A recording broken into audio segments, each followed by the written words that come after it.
Buenos días o buenas tardes según estéis viendo este vídeo. Cuando yo lo grabo faltan 8 horas para que empiece el invierno, este día 21 de diciembre. Dicen que entra a las 5 de la tarde. O sea que estamos en las 9 y pico a la hora de comenzar este vídeo. Hoy vamos a hablar de un tema bonito y amplio. Un tema con muchos matices, que es el capítulo 8 de los Hechos de los Apóstoles. Lo he titulado en los papeles que ofrezco, Los Hechos de Felipe. ¿Veis? Estos papeles, como sabéis, los tenéis también en la web del CETEP, y lo podéis bajar y lo podéis utilizar. Me gusta empezar siempre por un texto de lo que vamos a leer, pero que da un poco el sentido de casi todo. Dice así, 8:4 y siguiente. Los que habían sido dispersados iban de un lugar a otro anunciando la buena nueva de la palabra. Felipe bajó a la ciudad de Samaria y les predicaba a Cristo. El gentío unánimemente escuchaba con atención lo que decía Felipe, porque habían oído hablar de los signos que hacía y los estaban viendo. De muchos poseídos salían los espíritus inmundos lanzando gritos, y muchos paralíticos y lisiados se curaban. La ciudad se llenó de alegría. En el curso de la explicación de hoy va a salir un temilla que quiero dejar zanjado desde el principio. Y es sobre las dos redacciones posibles del libro de los Hechos de los Apóstoles. Mirad, los manuscritos que hablan de los Hechos que traen el libro de los Hechos de los Apóstoles son, como todos los manuscritos, son siempre algo discordantes. No es lo grande, no es lo esencial, pero a veces sí tienen pequeñas cosas discordantes que son interesantes para comprender mejor el mismo texto. Pues bien, el texto de los Hechos de los Apóstoles ha llegado a nosotros con muchas variantes de detalle, pero más que en otros libros de la Biblia, hay que tener en cuenta que hay un conjunto de variantes que provienen de unos manuscritos que se conocen como el texto occidental. Son manuscritos que dependen todos de un manuscrito más antiguo y que, pues ofrecen una serie de variantes interesantes. Estos manuscritos fundamentalmente son el Códice Beza, un códice que al principio se consideraba que no era muy bueno porque tenía cosas que parecía que estaban mal copiadas y tal. Pero luego se vio, con los estudios que se hicieron, se vio que era testimonio de una forma de texto muy antigua. Es decir, que había que hacerle caso y que había que fijarse, porque las cosas tal como las ponía merecerían atención y consideración verdadera.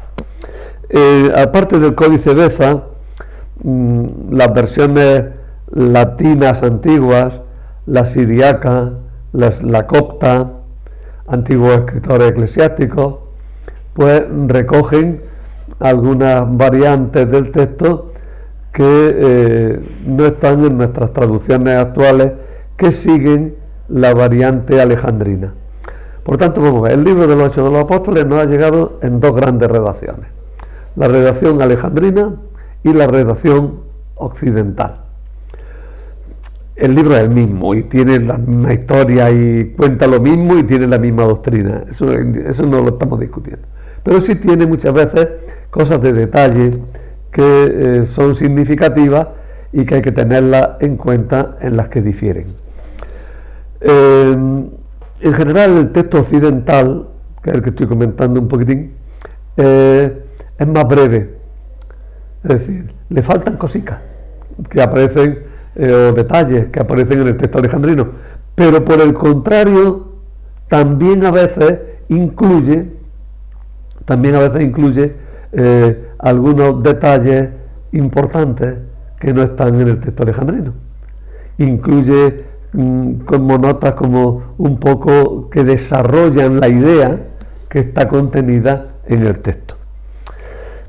La mayoría de los autores antiguos decían, bueno, que eran retoques, ahora se inclinan a pensar muchos autores que es que el libro de los Hechos de los Apóstoles ya desde el mismo comienzo salió como en dos versiones. Vamos a ponerme un ejemplo. San Lucas es como ejemplo, porque las cosas no son así, pero se entiende bien. San Lucas se pone y escribe su libro, y cuando ya se lo da al copista y a los copistas para que lo difundan, le dicen, oye, por favor, ¿por qué no lo escribe otra vez? Dice, bueno, voy a escribirlo otra vez. Y lo escribe otra vez, claro, teniendo a la vista el anterior, pero también haciendo algunos pequeñitos arreglos, desarrollando, cortando. Bien, ¿cuál fue primero, el occidental o el alejandrino? ¿O los dos? No sabemos bien. No sabemos bien. Lo que sí parece es que son dos redacciones distintas de un mismo libro. Dos redacciones distintas de una obra que tenemos nosotros entre manos, y por eso tenemos que tener en cuenta esas redacciones. Bien, eso era una cosa previa que quería que supierais.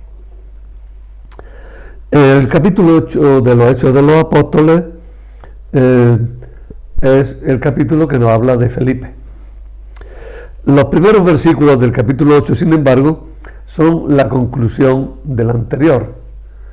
Fijaros como dice: Saulo aprobaba su ejecución, la de Esteban. Recordáis que a los pies de un joven llamado Saulo se habían dejado la ropa y estaba allí Pablo viendo mientras que lo apedreaban a San Esteban. Pues bien, Saulo aprobaba su ejecución. Aquel día se desató una violenta persecución contra la iglesia de Jerusalén. Todos menos los apóstoles se dispersaron por Judea y Samaria. Unos hombres piadosos enterraron a Esteban e hicieron gran duelo por él. Saulo, por su parte, se ensañaba con la iglesia, penetrando en las casas y arrastrando a la cárcel a hombres y mujeres. Estas pocas líneas, en realidad, como veis, son la conclusión del capítulo sobre el juicio y ejecución de Esteban. Y esas pocas líneas pues son un pequeño montoncito de noticias juntas, informaciones pequeñas, puestas sin demasiado orden, o mejor dicho, puestas con un orden lógico y no con un orden temporal. Empieza hablando de los que se dispersaron, acaba hablando de los que se dispersaron, dice que Pablo los perseguía, pero todo un poco revuelto, porque San Lucas quiere dar una impresión, y la impresión que quiere dar es la de que a la muerte de Esteban la iglesia, por un lado, es perseguida en Jerusalén, y es perseguida por un personaje que va a tener mucha importancia en el resto del libro, que es Saulo, y también nos quiere dejar claro que aunque haya persecución, la iglesia sigue su tarea. Más aún, que la persecución es causa de difusión de la fe. La frase famosísima de Tertuliano, la sangre de los mártires es semilla de cristianos. Bien, eso es lo que nos ha querido decir ahí. A continuación de eso se nos narran los acontecimientos protagonizados por un personaje llamado Felipe, que se suele identificar con el segundo de los diáconos de Jerusalén. En la lista primera, que nos ponía en 6.5, decía que aquellos elegidos para dirigir la comunidad de Jerusalén eran Felipe, empezándolo por Esteban, ¿no? Esteban, Felipe, Prócoro, Nicanor, Timón, Parmenas, Nicolás, prosélito de Antioquía. Entonces Felipe es el segundo, y es también uno de los dos de los que se habla, Esteban y Felipe. De los demás no se habla nada. Bueno, todo el mundo dice que por la posición de los capítulos y por lo que se cuenta, pues este Felipe coincide con el Felipe de la lista. Ahora hablamos más de Felipe, ahora después. En realidad tenemos solo dos relatos.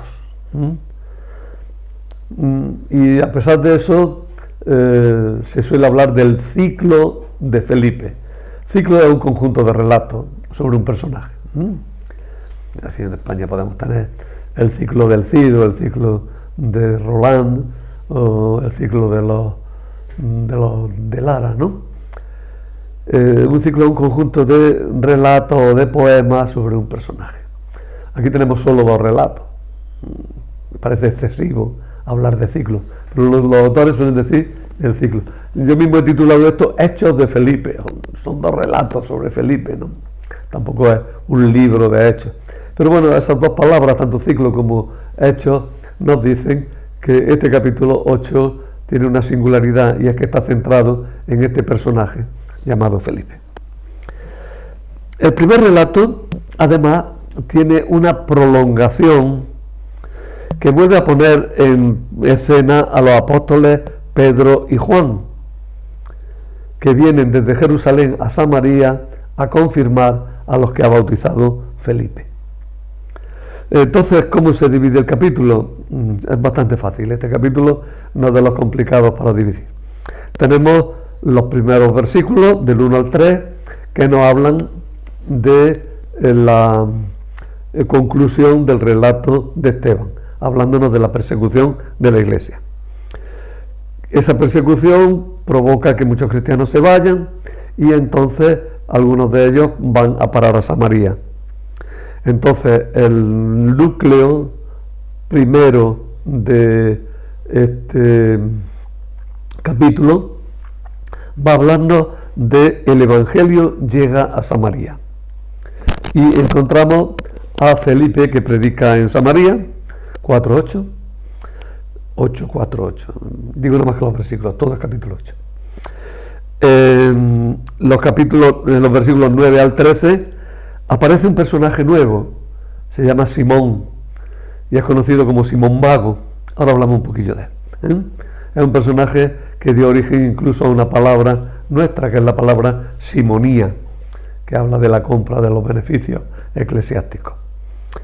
En 14:17 encontramos a Pedro y a Juan, que bajan a confirmar a los cristianos de Samaria.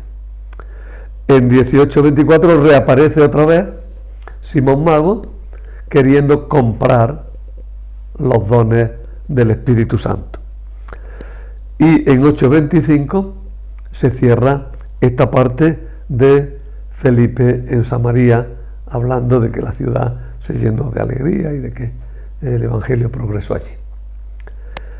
Por tanto, la primera gran parte la podemos dividir en 4 pedacitos, 4 partes, aunque está muy trabado todo y es difícil la división ya muy concreta, pero aquí se hace bastante bien. Felipe predica en Samaria, conversión de Simón Mago, Pedro y Juan confirman en Samaria, Simón Mago intenta comprar los dones del Espíritu Santo, y conclusión. Y luego viene el segundo relato, el segundo gran relato, que es el bautizo del eunuco etíope. Este tiene mucha unidad, y dividirlo ahora mismo, ahora después cuando hablemos de él nos fijamos más un poquillo en las partes que pueda tener, pero es un relato no demasiado largo, pero sí da la impresión de que nos cuenta muchas cosas.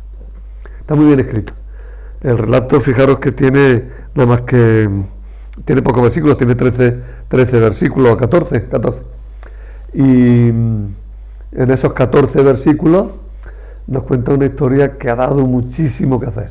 El otro día, mirando para buscar imágenes para los apuntes, me metí en las imágenes de Google, y cuando pongo Felipe el diácono que predica, todas las imágenes que salen son de esta segunda parte.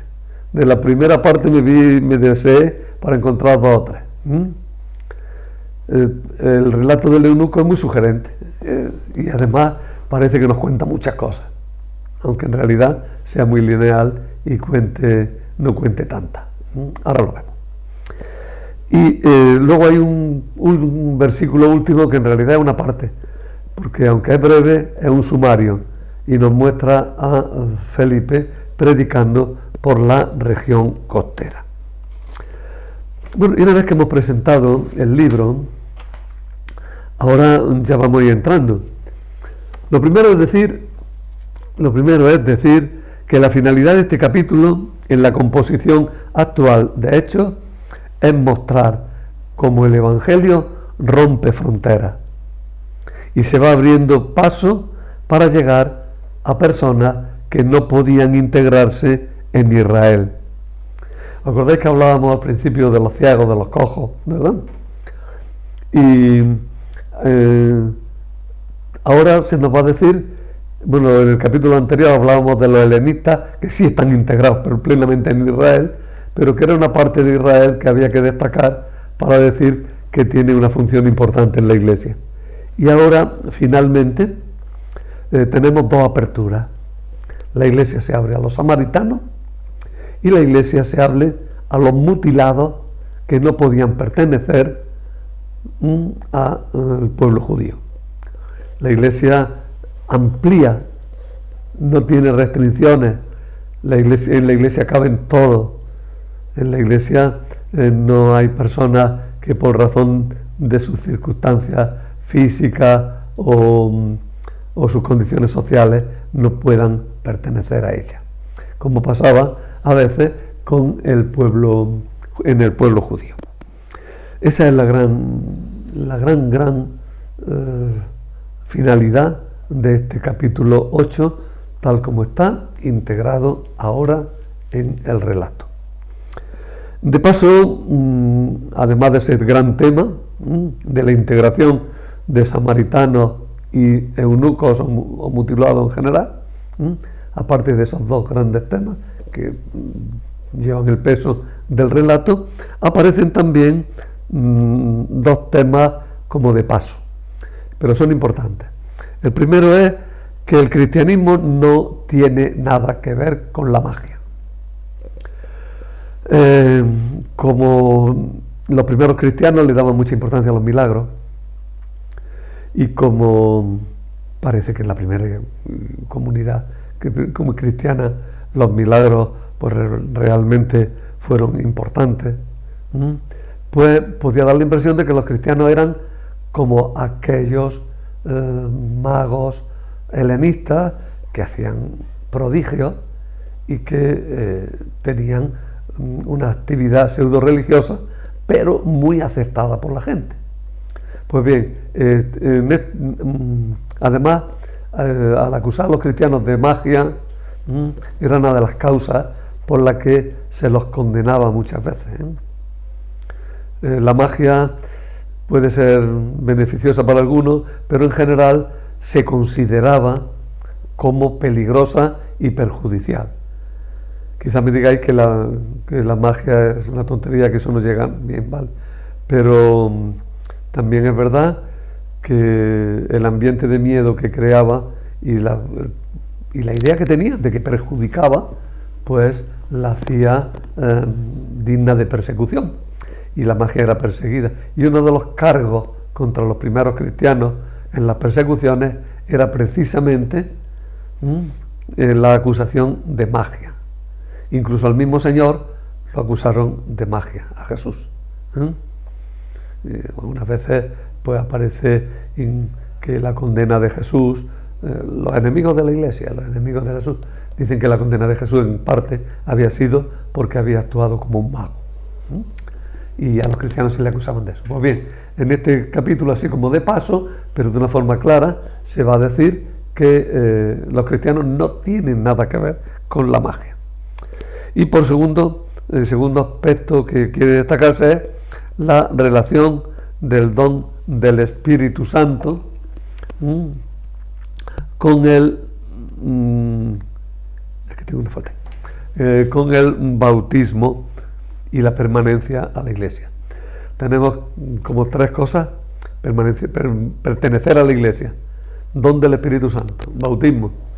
Bueno, parece que pueden como darse separadas, pero cómo se integran, ¿no?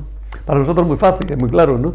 En el bautismo recibimos el don del Espíritu ya, aunque luego la confirmación confirme, por eso se llama confirmación, confirme esa presencia del Espíritu en nosotros, y de esa manera nos integramos en la Iglesia. Está muy claro. En los primeros tiempos hay veces que parece que una persona ya como que pertenece a la Iglesia de antemano, como que ha recibido el Espíritu antes que el bautismo, como que hay un pequeño desajuste inicial, ¿eh?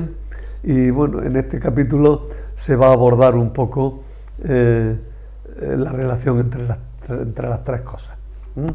No es muy claro, no es muy definido todavía. A lo largo del libro reaparecerá el tema, pero ya aquí se apunta. Por tanto, un gran tema: la inclusión de samaritanos y eunucos en la Iglesia. Y segundo, dos temas menores: la relación con la magia y la relación entre bautismo, don del Espíritu Santo y pertenencia a la Iglesia. Vayamos por partes ya pues. Empieza el capítulo, ya lo hemos dicho, diciendo que los que se habían dispersado, el relato de Felipe en Samaria, ¿verdad? Dice, los que se habían dispersado iban de un lugar a otro anunciando la palabra. Los que se habían dispersado son los cristianos helenistas de Jerusalén, que huyen después de la muerte de Esteban. La comunidad cristiana helenista de Jerusalén desaparece en aquella persecución. Los helenistas que quedan en Jerusalén son los judíos, y además los judíos muy radicales para el judaísmo, pero la comunidad cristiana helenista de Jerusalén se disuelve con la muerte de Esteban y con las circunstancias que luego dieron lugar a la guerra judía. El ambiente fue muy revuelto y no podemos poner ahora orden en todos los temas que hay ahí insertados, ¿no? Pues bien, la comunidad helenista de Jerusalén desaparece, pero da lugar a nuevas comunidades, y vamos a ver las comunidades de Samaria en concreto. Luego veremos que hay comunidades en Damasco, que hay comunidades en Antioquía, que las comunidades se van a extender, pero eso es el resto del libro. Aquí hoy empiezan las nuevas comunidades, con comunidades en Samaria. La muerte y la resurrección, desaparición de una iglesia, aparición de otras comunidades, son una constante en la iglesia a lo largo de todos los siglos. Y ya el autor nos dice que no nos extrañemos que parezca que la iglesia desaparece en unos sitios, porque va a reaparecer en otros. Para nosotros, todavía en la memoria cristiana, la desaparición de la iglesia, tanto en la parte del norte de África como en la parte de Turquía, pues, sigue siendo muy, y de Siria, sigue siendo como muy extraña. ¿Cómo es que desaparecieron las iglesias en esa zona? Bueno, pero desapareció en esa zona, pero apareció con mucha fuerza en Occidente, en el occidente de Europa. Ahora está muy difícil la fe en el occidente europeo, bueno, pero están adquiriendo más vitalidad iglesias en África, en Asia, en América, con muerte y resurrección. Es una constante en la vida de la iglesia. De los helenistas se volverá a hablar en 11:19 como predicadores incansables y fundadores de iglesias. Recuerdo que los helenistas eran los judíos que hablaban griego. Los judíos que hablaban griego se les suele llamar judíos helenistas.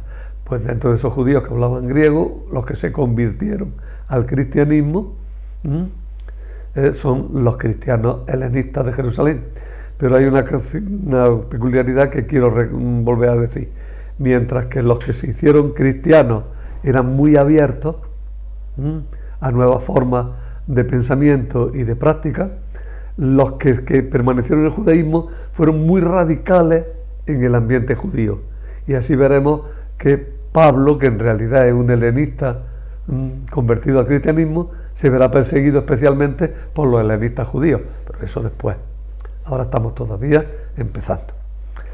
Los que tienen que huir de Jerusalén van evangelizando la palabra, o sea, van anunciando la buena noticia que se contiene en el mensaje cristiano. Cristo ha resucitado. La palabra es un término técnico que resume todo el mensaje cristiano. Porque predicar la palabra es predicar a Jesús. Las menciones de Saulo como perseguidor nos dejan expectantes de cómo será su actuación en el futuro.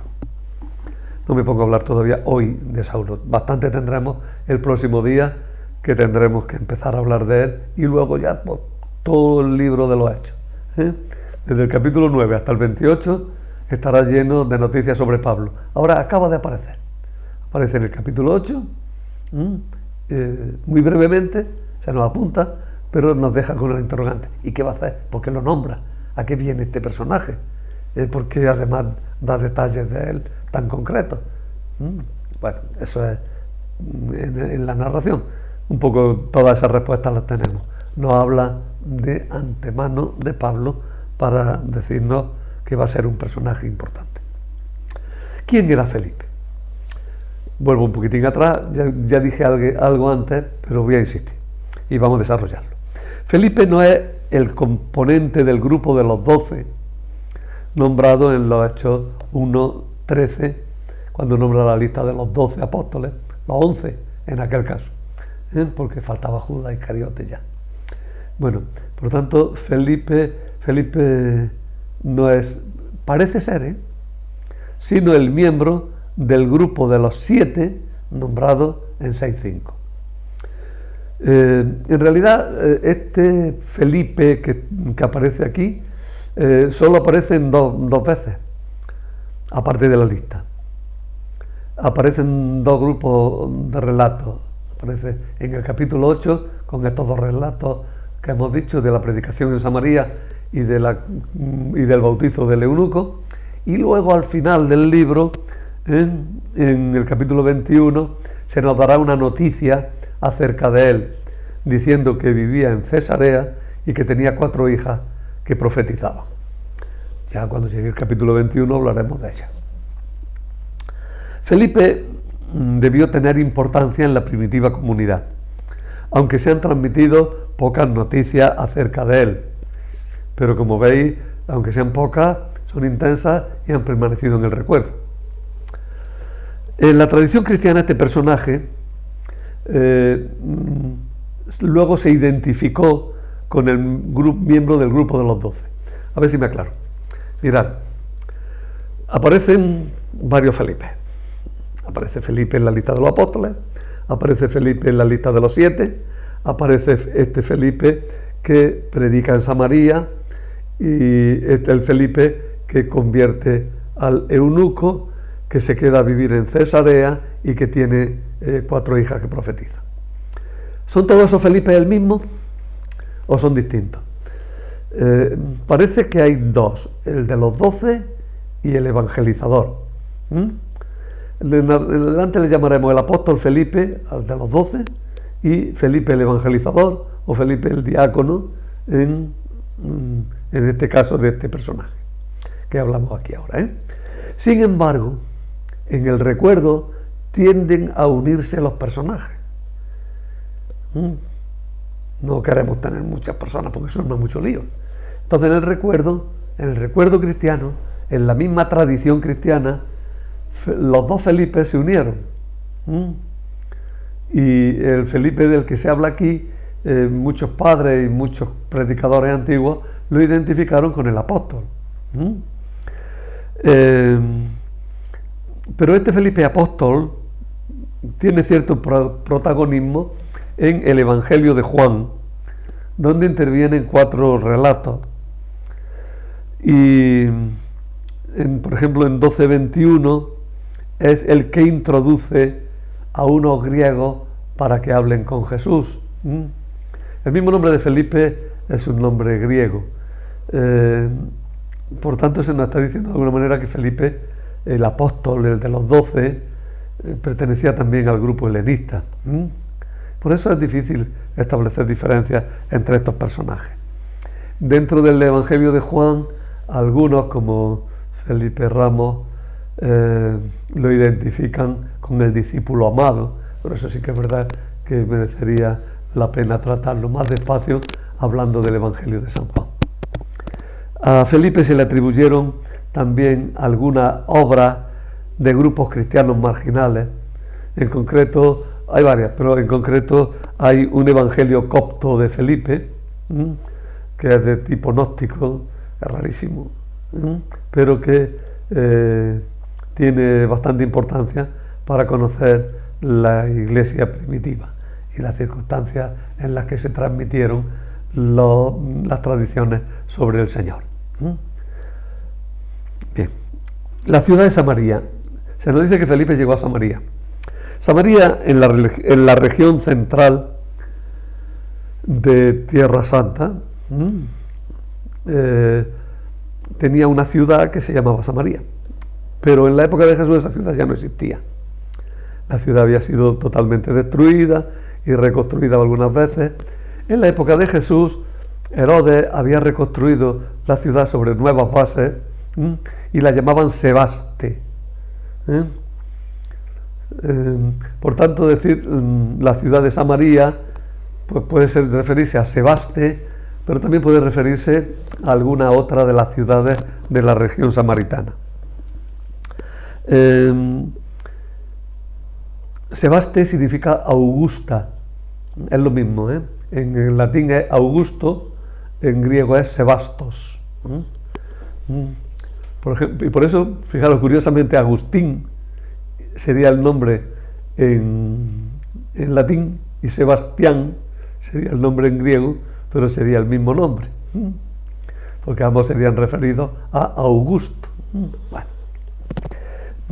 pues Sebaste, la ciudad fundada por Herodes en honor del emperador Octavio Augusto, empezaba a tener importancia. Pero a esa de la ciudad de la que se habla aquí, pues no puede ser cualquier otra ciudad, cualquier otro lugar de Samaria. En realidad, tanto Sebaste como la región estaban habitadas por paganos, fundamentalmente, y algunos grupos de samaritanos que eran los descendientes de los colonos deportados por los asirios y babilonios en siglos pasados. Cuando los babilonios y antes los asirios deportaron a los habitantes de Palestina, trajeron colonos nuevos. Y se nos cuenta en los libros de los reyes que estos colonos nuevos, con una idea un poco con una idea supersticiosa, pensaban que cada tierra tenía su propio Dios, y entonces ellos llegan a una tierra que es del Dios Yahvé, y entonces quieren darle culto, pero era un culto que a la larga pues no era muy puro del todo, muy ajustado a la ley tal como la trajeron los que volvieron de Babilonia. Cuando los judíos volvieron de Babilonia y se establecieron en la zona de Jerusalén, toda esta gente que estaba, todos estos colonos ya que vivían por allí, quisieron ayudar a los judíos a reconstruir el templo, pero los judíos que venían dándoselas de muy puro no lo autorizaron, y empezaron a hacer un odio eterno entre judíos y samaritanos. Un odio que sin embargo tuvo momentos paradójicamente contrarios, porque los ammoneos se empeñaron en hacer los judíos de pleno derecho, y entonces los samaritanos dijeron que ellos tenían sus propias tradiciones y que no pensaban renunciar a ellas, y fueron perseguidos. Total, entre judíos y samaritanos había una fuerte ruptura. Es verdad que ambos creían en el Señor, que ambos tenían el Pentateuco como libro básico, pero había una oposición muy fuerte. Algunos estudiosos actuales dicen que esa oposición tan fuerte aparece solamente en el Nuevo Testamento en realidad, y en los escritos rabínicos a veces, pero que en la vida normal y en la práctica no había un sentimiento de ser tan distintos. Quizá una cosa parecida a lo que ha podido ser siempre la distinción entre cristianos orientales y cristianos occidentales, o, si me apretáis, entre católicos y protestantes, ¿no? Pero bueno, en el fondo cristianos, pues judíos y samaritanos, pero en el fondo judíos, en el fondo israelitas, ¿no? Algo así había. De todas maneras, la oposición era central. Los judíos despreciaban a los samaritanos no podían ver a los judíos, y en esa situación se nos dice que el apóstol Felipe, o que el diácono Felipe, baja allí a predicar. Eso ya es sorprendente. Lo destaca Sicre con fuerza en un libro que os he citado varias veces, que es Los confines de la tierra, ¿no? Estos 3 tomos que hablan de los hechos de los apóstoles, y que se leen muy bien, son muy bonitos y hacen comprender muy bien el libro. Os invito a los que estéis muy interesados a leerlo. A veces difiero en las interpretaciones, pero en general el libro es fantástico, está muy bien. Y a una persona que quiere leer sin muchas complicaciones técnicas, le viene muy bien. Bueno, cuando los judíos volvieron del exilio de Babilonia, pues se establecieron en Palestina y no permitieron a los samaritanos formar parte plena de la comunidad judía. Ahora los cristianos sí van a integrar plenamente a los samaritanos. En este relato se destaca que el Evangelio tiene una fuerza que no es la de los prodigios de los magos, ya que ésta se derrumba cuando llega la palabra de Dios. Es verdad que Felipe realiza milagros, pero los milagros conducen a la fe y a la alegría, y además son gratuitos. Mientras que los prodigios de los magos no conducen a nada. Como mucho, conducen al miedo, al hacerse daño entre uno y otro, y además cuestan dinero. Al mago hay que pagarle.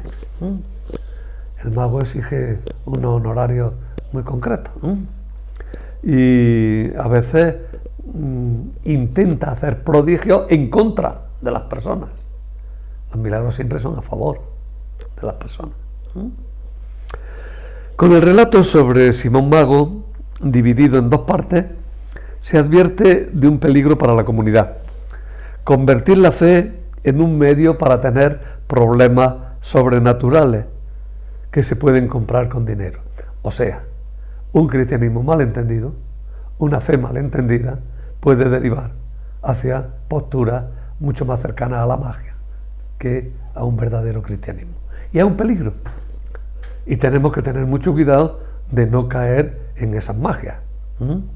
A veces lo decimos un poquillo de broma, nos reímos y tal, que si la oración es para curar las culebrillas, que si la oración es para no sé cuánto, que si oraciones muy poderosas, que si imágenes muy milagrosas, que si tocar no sé qué, que si tocar...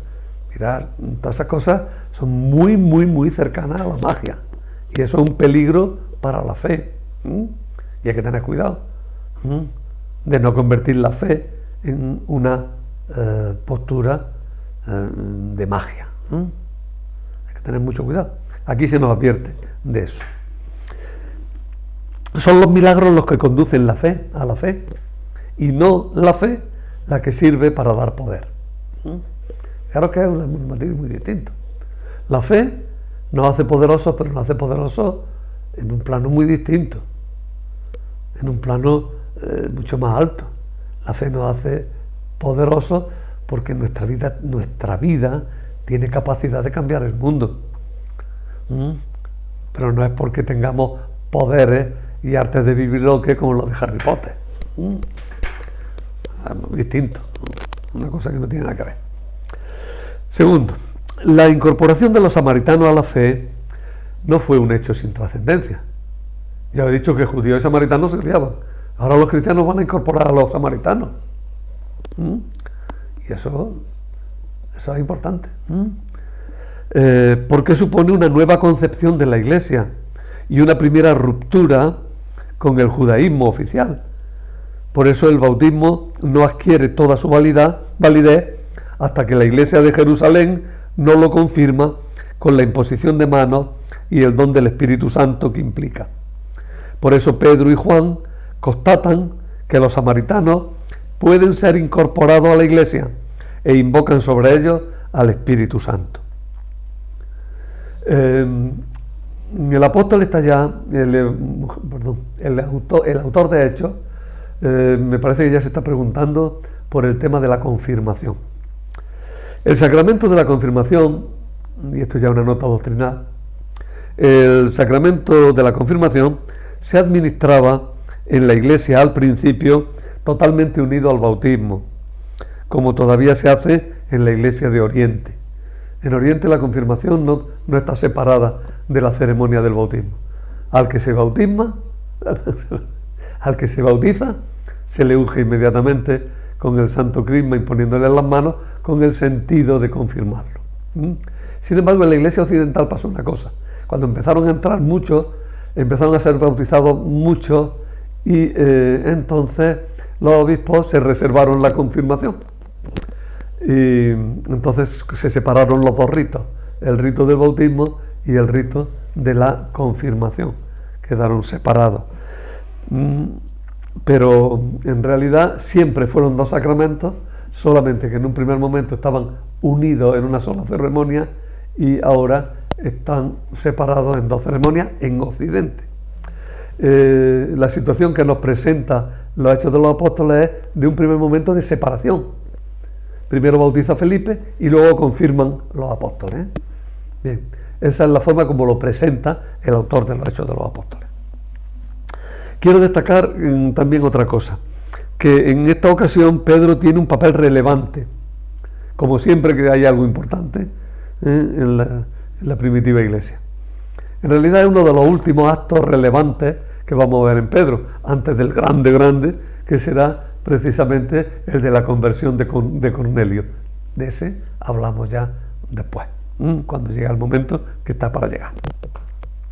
Pedro tiene un papel relevante en señal como señal de que se está dando un paso importante. El don del Espíritu Santo se concibe en este texto como algo que se manifiesta en fenómenos extraordinarios. Eso también es importante. Para nosotros el don del Espíritu Santo, bueno, un poco como decir, tanto hablarme, tanta catequesis, tantos años, para que ahora al final lo único que hagan sea hacerme una cruz en la frente y mandarme a mi sitio. Eso parece que es poca cosa, ¿no? Y sin embargo, el don del Espíritu Santo es fundamental. Solamente porque tenemos el Espíritu Santo podemos actuar realmente como cristianos. Nadie puede decir Jesús es el Señor si no es en el Espíritu Santo. Pero en aquella época se veía el Espíritu Santo como produciendo actos importantes, ¿no? El don de lengua, el don de profecía, el hacer milagros. También se destaca que para tener el Espíritu Santo hace falta estar en comunión con toda la Iglesia. Por eso Pedro y Juan vienen de Jerusalén a imponer las manos a los que se han convertido y bautizado. El contenido del mensaje se resume en una palabra nueva: predicar al Mesías. La gente acepta a Felipe por dos razones: por lo que dice y por lo que hace. Felipe repite los milagros de Jesús, pero no se trata de hacer solo milagros, como también lo hacían los magos. Quiero hablar, aunque sea un minuto, falta tiempo ya, pero quisiera nombrar siquiera a un personaje que no nombro en los apuntes, a Apolonio de Tiana. En los primeros tiempos del cristianismo hubo un personaje que hacía muchos milagros, le decían hombre divino, Theos Aner. Estos hombres divinos hacían milagros y aparecían como muy desconcertantes para la gente, que los alababa mucho y los seguía, ¿no? Pero los cristianos no hacen los milagros como aquellos que son milagros que se quedan en puro prodigio. Los cristianos hacen milagros como camino hacia la fe y como producto de la fe que salva. La consecuencia de la acción de Felipe es que la ciudad se llena de alegría.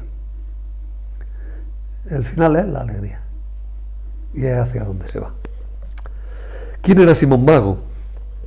Ya he dicho algo de él antes, y aparecen dos trocitos, uno con Felipe y otro con Juan y Pedro en la segunda, en este mismo relato, ¿verdad?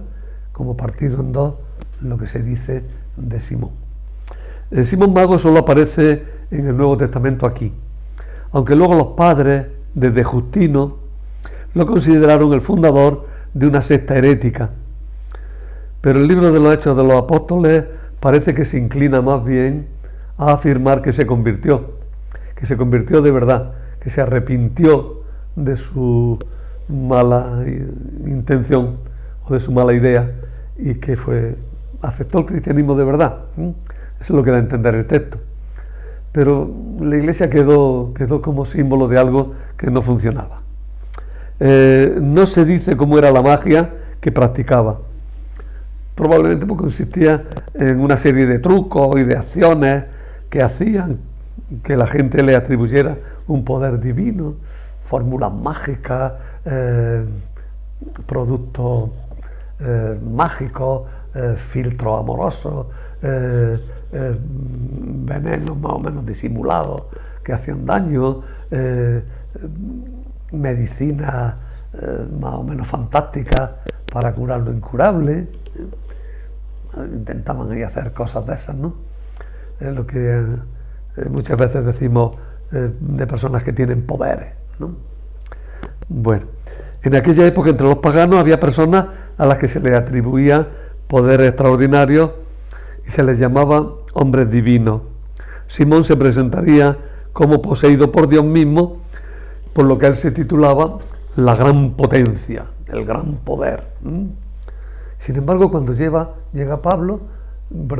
Felipe, que no llega como el gran poder, sino simplemente predicando, y esa predicación transforma el mundo, él se desconcierta, su magia no vale para nada. Y entonces quiere comprar esa nueva magia que llega. Eso que a él le parece que es una nueva magia. Quiere comprarla, quiere comprar a los apóstoles el poder de otorgar el Espíritu Santo. El poder no solo de hacer milagros él, sino de que los demás hagan por prodigio. Y claro, de esa manera llenarse de dinero. Él les compra a los apóstoles ese dinero. Aquí se está hablando de otro problema que en la Iglesia siempre fue posible y siempre ha sido un problema. El de intentar adquirir los cargos eclesiásticos y los beneficios eclesiásticos e incluso el valor de los sacramentos mediante compra, mediante dinero. La simonía. La simonía fue una plaga en alguna época de la Iglesia. Si querías tener una buena parroquia tenías que pagarlo previamente y se traspasaban las parroquias como las farmacias, ¿no?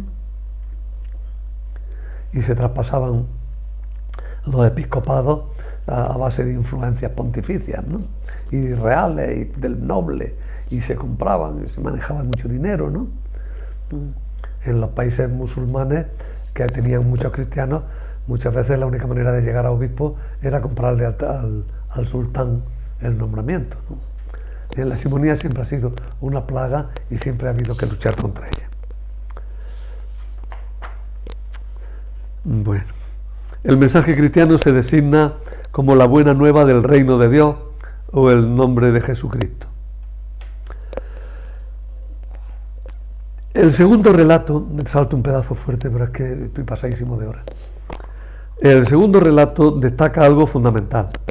La Iglesia está abierta a todos los que crean con sinceridad, sean de la raza que sean y tengan la situación física y social que tengan. En la Asamblea de Israel no podían ser admitidos los eunucos, lo dice el Deuteronomio 23:2. Voy a leer ese texto porque si no, no lo he marcado, se me ha pasado.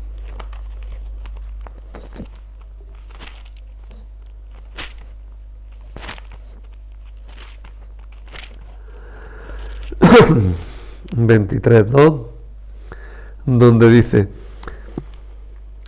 no se admitirá en la asamblea del Señor a quien tenga los testículos aplastados o el pene mutilado, no se admitirá a la asamblea del Señor ningún bastardo, ni siquiera su 10ª generación será admitida en la asamblea del Señor. Entre los que no pueden ser admitidos en la asamblea del Señor están los eunucos. Pero en la iglesia sí pueden entrar, porque lo determinante no es las circunstancias físicas de una persona. Ya lo decíamos con los cojos, con los ciegos, mucho más en este caso. Tampoco los leprosos, son problemas. Las circunstancias físicas y sociales no influyen a la hora de entrar en la iglesia. Lo que influye es la fe y el deseo de seguir la voluntad de Dios. Este relato del eunuco de Candace se presenta como importante, tanto por su extensión como por el hecho de que parte de una iniciativa divina llevada a cabo por el ángel del Señor. Creo que ya he hablado en otra ocasión del ángel del Señor. En el Antiguo Testamento el ángel del Señor en muchas ocasiones era simplemente la apariencia visible de Dios cuando se aparece. Si queréis podéis verlo en el libro de los Jueces 13, cuando habla de Sansón. El libro de los Jueces 13, 1-23, va pasando el ángel del Señor por ser definido de muchas maneras. Y al final los padres de Sansón dicen, se asustan porque dicen, vamos a morir porque hemos visto a Dios. Y todo el rato ha estado hablando de que habían visto al ángel del Señor, ¿no? Que es definido como hombre divino, como mensajero, va siendo muchas cosas, pero al final hemos visto a Dios. Bueno, pues sin embargo San Lucas y los evangelios piensan en un mensajero divino. Eso ya lo hemos hablado en otras ocasiones y lo podéis ver en más sitios. También el ambiente de desierto nos prepara por una intervención divina. Aparece aquí el eunuco de Candace. ¿Quién es este señor? Podría significar simplemente ministro, eso también lo dicen muchos autores, pero si es simplemente un ministro, el texto aquí no significa nada. Aquí estamos hablando de un eunuco, de uno que no puede pertenecer al pueblo de Israel, porque además es un hombre que cree, en su corazón es judío. ¿Y por qué digo yo que cree? Porque ha hecho una peregrinación desde el 5º lugar de África, desde el norte de Etiopía, desde el sur de Sudán, muy lejos. Ha venido hasta Palestina para adorar a Dios en el templo y va leyendo al profeta Isaías, intentando interpretarlo. Es un hombre de fe judía clarísima. Y este hombre de fe judía acepta la fe y hace una pregunta clave. ¿Aquí hay agua? ¿Qué impide que yo sea bautizado? En el texto occidental aparece, ya he dicho antes lo que era el texto occidental del libro de los Hechos de los Apóstoles, esa otra versión del libro de los Hechos. Pues bien, aparece un versículo que también lo recogió la Vulgata, pero que ahora lo quitan la Biblia, que es el verso 8:37. Ese se lo salta en la Biblia, porque parece que fue un añadido. De todas maneras tiene mucho sentido. El Felipe le contesta, si crees de verdad que Jesucristo es el Hijo de Dios, puedes ser bautizado. Es decir, lo único que condiciona tu bautismo va a ser precisamente el que creas en Jesús. Y ese es el momento importante. Un hombre de fe judía, no se explica si era de raza, judío de raza o no, porque eso aquí no importa. No hay problema con la circuncisión porque es un eunuco. Entonces no hay problema con eso. Y ni se quiere destacar. Aquí lo que importa destacar es que no hay condiciones físicas que impidan el ingreso en la comunidad. El problema de la circuncisión y el problema del no ser de raza judía, de no ser de la nación judía, del pueblo judío, se va a plantear después, cuando hablemos del centurión Cornelio. Es una apertura nueva la que habrá después. Hasta ahora hemos visto la iglesia integra a los helenistas, la iglesia integra a los samaritanos, la Iglesia integra a estos mutilados. Luego integrará también a los que no cumplían la ley de Moisés totalmente. Lo que importa en este momento es destacar que el eunuco no podía tener parte en la Asamblea de Israel y ahora sí puede tener parte en la Iglesia. ¿Quién era la Candace? Pues la Candace era una señora que gobernaba Etiopía. Es un título, no es un nombre propio. Es el título de la reina madre en Etiopía, que tenía mucho poder y muchas veces actuaba como regente. Tenía su corte propia, sus ministros propios, y es normal que tuvieran ministros eunucos, porque los eunucos eran muy buscados en las cortes por dos razones: porque como no tenían hijos, no tenían que formarse un patrimonio para dejar herencia, y segundo, porque podían tener acceso a los lugares donde estaban las mujeres de los reyes sin peligro para el honor del rey, ¿no? Y por eso, pues, los eunucos ejercían de ministros y tenían cargos muy altos en las cortes orientales. Bueno, y luego eso siguió hasta la época relativamente actual, en el sultanato de Turquía hasta primeros del siglo XX, pues era así, incluso en ámbitos distintos, de mentalidad muy distinta, pero también con eso en China, mientras que hubo emperadores, hubo también este problema de eunucos, también hasta primeros del siglo XX. El eunuco iba leyendo a Isaías, según la traducción de los 70, un texto que la Iglesia siempre leyó como referido a Cristo. Habla del siervo del Señor. Como cordero fue llevado al matadero, como oveja muda ante el esquilador. Habla de Jesús. Y él va pensando, dice, ¿esto de qué habla? Y entonces Felipe le dice que habla de Jesús. Y ya no me queda nada más que el sumario final, que tengo un minuto para hacerlo. La evangelización de Judea y Samaria continúa. Se nos dice en el verso último del capítulo. Leemos. Felipe se encontró en Azoto y fue anunciando la buena noticia en todos los poblados hasta que llegó a Cesarea. Bien. Azoto es una ciudad muy antigua, situada a 5 kilómetros del Mediterráneo, a mitad de camino entre Gaza y Cesarea. En el mapa o en cualquier mapa bíblico lo podéis ver bien su situación. Está en medio de la llanura costera de Palestina y sirve bien para decirnos que Felipe fue el evangelizador de la zona costera. Empieza aquí un brevísimo apunte sobre la predicación en la zona costera. Este versículo, y luego en el capítulo 9 lo veremos a Pedro predicando también por la zona costera como preparación para la conversión del Cornelio, del centurión Cornelio, que vive en Cesarea. Por tanto, Cesarea es también la capital romana de Palestina, había sido fundada por Herodes el Grande, en ella residía el gobernador que subía a Jerusalén en el tiempo de Pascua, pero que habitaba normalmente en Cesarea, que era el puerto que estaba abierto a Roma. En Cesarea, desde Cesarea salían los barcos que iban hacia Roma. Era un puerto artificial, pero estaba muy bien hecho y por tanto tenía mucha importancia. Y era desde donde salían los barcos que iban hacia Roma, era la puerta de Palestina para el mundo, ¿no? Bien, ese era muy importante. Y ya está.